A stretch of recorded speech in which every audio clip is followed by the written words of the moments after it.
Welcome to Chillin' 101. We hope this video helps. You start by assembling the minimal kit: a Raspberry Pi or ESP32, a decent USB or i2's microphone, a speaker, and a reliable 5V supply. Once powered, flash the OS, update packages, and enable SSH so you can iterate without a keyboard. Install Python and pip packages for audio and MQTT, and verify the microphone records cleanly with a quick AirRecord or sound file test. This ensures you can move quickly into voice processing without hardware surprises.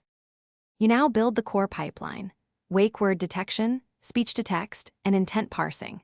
Start with a lightweight local wake detector to reduce false triggers. Once it fires, stream audio to Vosk for offline transcription or a cloud API if you accept latency.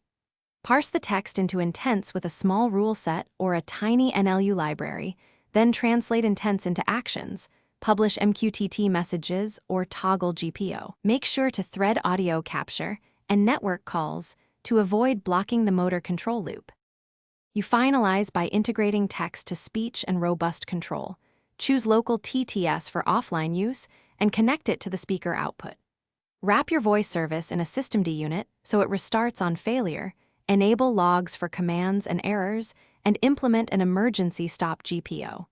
Calibrate microphone sensitivity and motor timings with small incremental tests. If something fails, a key troubleshooting tip: check logs for wake word false positives and confirm audio sample rates match between mic.